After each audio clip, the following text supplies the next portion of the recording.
Hello, welcome on my channel, Emil Gaming here, playing Genshin Impact for you, and today I want to show you how I maximize my Ningguang damage output, which is my favorite character as well.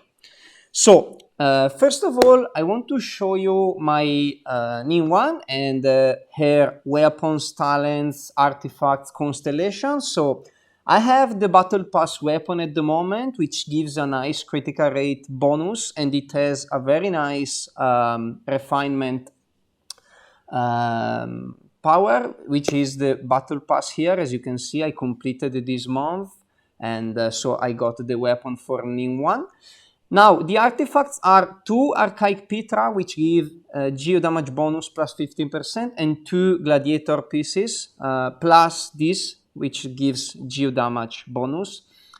And I have on my Ningguang 75% critical rate and 75% critical damage. I know it's not optimal, but I'm working in upgrading the critical damage. And obviously I have C6 constellation, and here are the talents, so 8, 9, and 9. I'm trying to upgrade the talent, but obviously I miss the material required from the daily and the weekly bosses. So now I want to show you the exactly progression and sequence of my attacks to maximize Ningguang damage output, and then we'll go over slowly, and I want to explain you why I do what I do and why this is the sequence that I use to maximize her output. Leave it all to me. I'm going in! You're toast!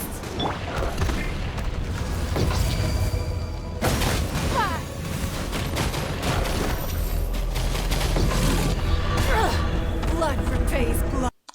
So the first thing to fully understand my progression with Ningguang and the right action you need to take are the team bonuses. Obviously, I have 2 Pyro in my team, which are Bennet and Xiangling, which increase the total members attack of my team by 25%. But the most important one is the Geo, because with the last update, which was 1.3, they upgraded this quite well, and now it works really in a nice way. So increase shield strength by 15%, that's okay. Additionally, characters protected by a shield will have the following special characteristics. Damage dealt increased by 15%, and dealing damage to enemies will decrease their geo resistance by 20% for 15 seconds. So first, I start with Noelle's shield, as obviously this increases the damage dealt by any character who has the shield by 15%. Then, as you can see, we switch to Bennet and we use his ultimate. Now, for those of you who don't know, but I think everyone playing Genshin knows this, Bennet ultimate increases the attack of the character inside the Fantastic Voyage circle. So if you stay inside that circle and have more than 70% of your HP, Bennet gives you a bonus attack that scales based on his base attack.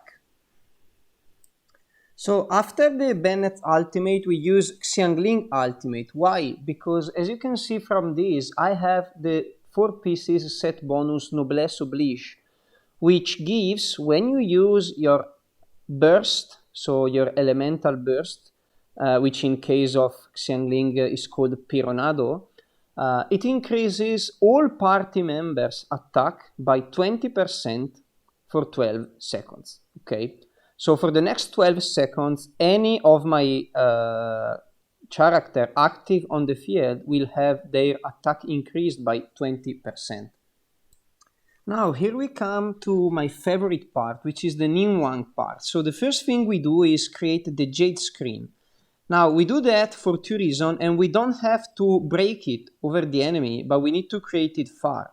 And we pass through it, okay? Why? Because as you can see, The first reason we create the Jade screen is because when you pass through, you gain a damage bonus of 12%, a geo damage bonus. Now, every Ningguang's attack is geo attack, so she gets this bonus. And second, because if you remember, Ningguang Jade screen, if it's active on the field when you use Star Shatter, it turns into more stars that goes and hit your enemy. Now, the last action before firing the burst is firing a normal attack damage. So just a normal one. Why? Because as you can see from her weapon, after firing a normal attack, increases burst and elemental skill damage by 20%. So as I'm going to use my burst, I want to maximize the damage output. So I fire just one single attack and then I fire the burst damage attack.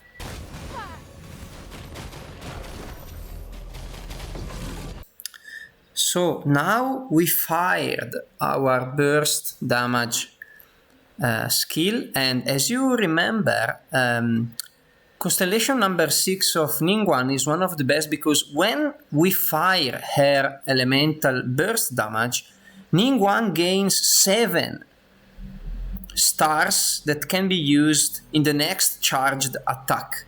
And that charged attack is part of the burst damage. Why?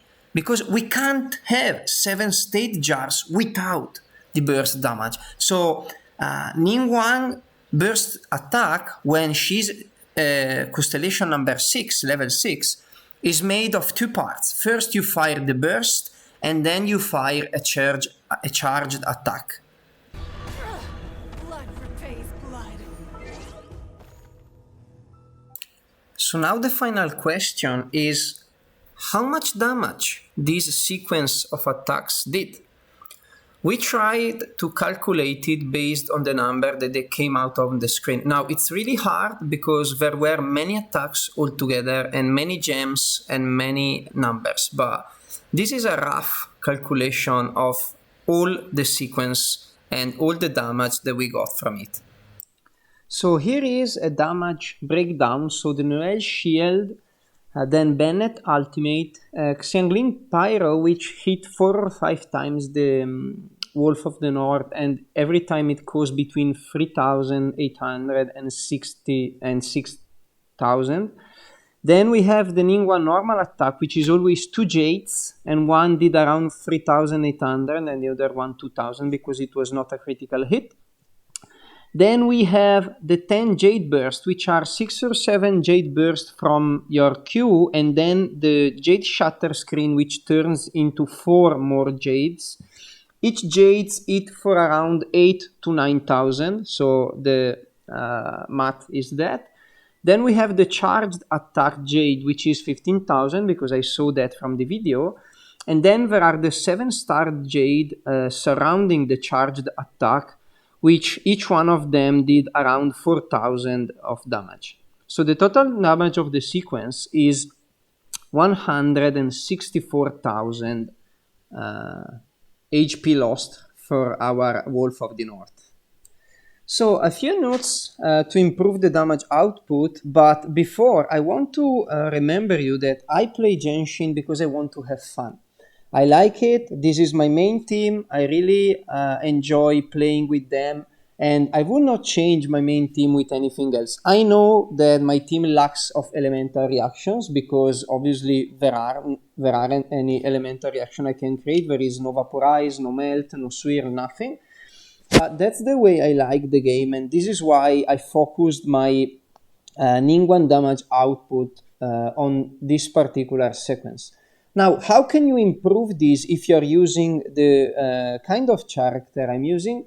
First, second on the list, I have only 79% of critical damage, which I'm trying to improve finding new artifacts in the right domains, but it's not easy because when you upgrade it is random, and most of the time I get everything else upgraded apart from critical damage.